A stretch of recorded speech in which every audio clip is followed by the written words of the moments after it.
Managing a New and Diverse Workforce by Cherie Barnes.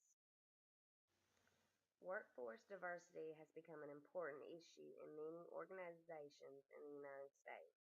Workplace diversity occurs when in a group or organization its members differ from one another along one or more important dimensions.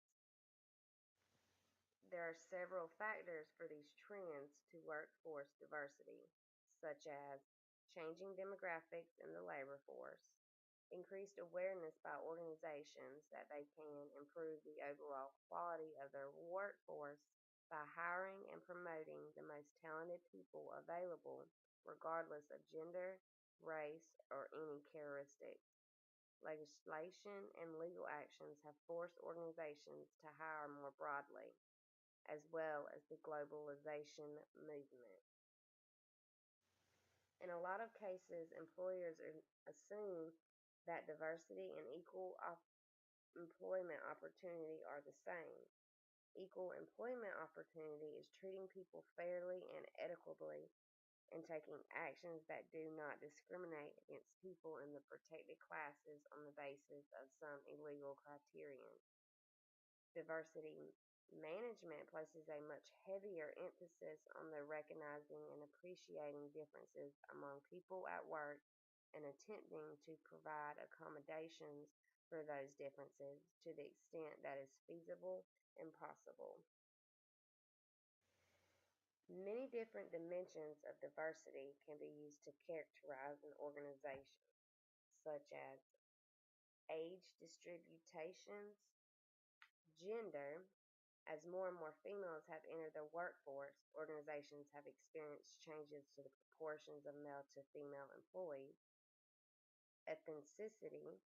Most organizations in the United States are composed of whites, African Americans, Hispanics, and Asian Americans, as well as disability and sexual orientation. Organizations are impacted by diversity. Diversity provides both opportunity and challenges and plays important roles in an organization. Some things that impact an organization are diversity and social change, diversity and competitiveness, and diversity and conflict. Because the potential that diversity holds for competitive advantage, as well as the possible consequences of diversity related conflict, managing diversity in organizations is important.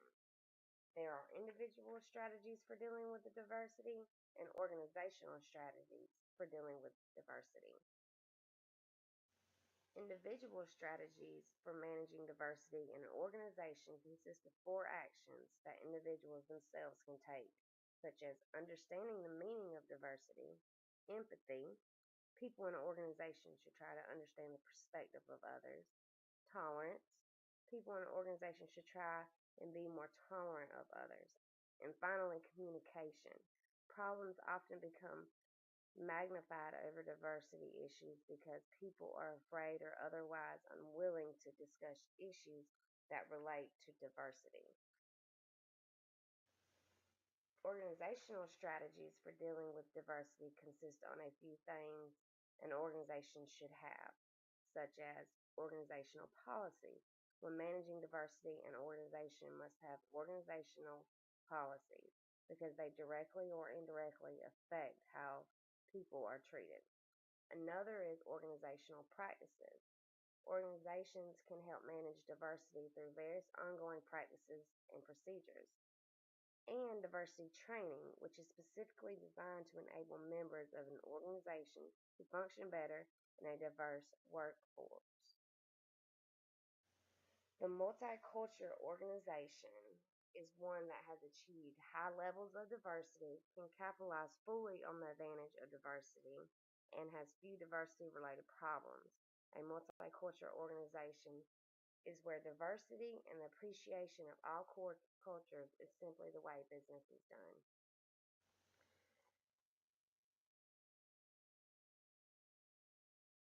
Managing knowledge workers.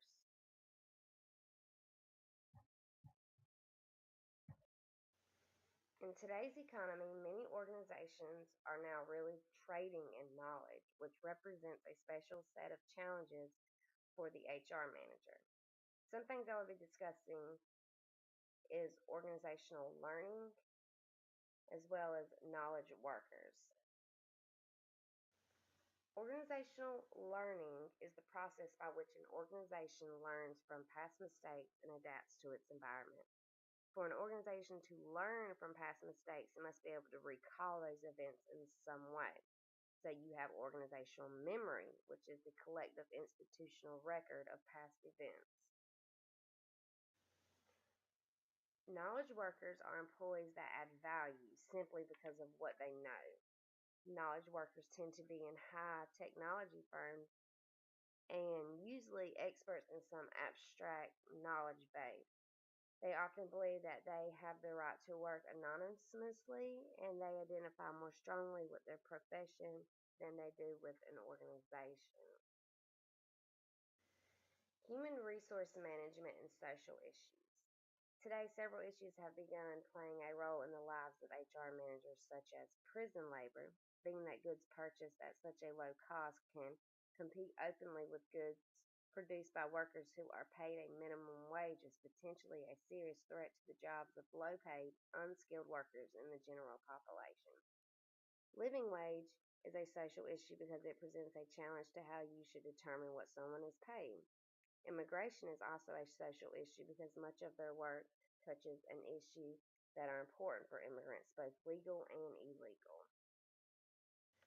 Social responsibility and social entrepreneurship are more broader social issues that affect the way that entire corporations do business and also affect how they manage their people.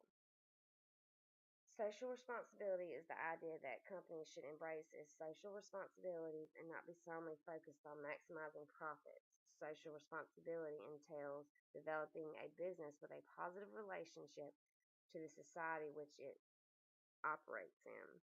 Social entrepreneurship is the process of using innovation and creativity to develop sustainable, scalable solutions to our most pressing social challenges. And here's my picture resources as well as my other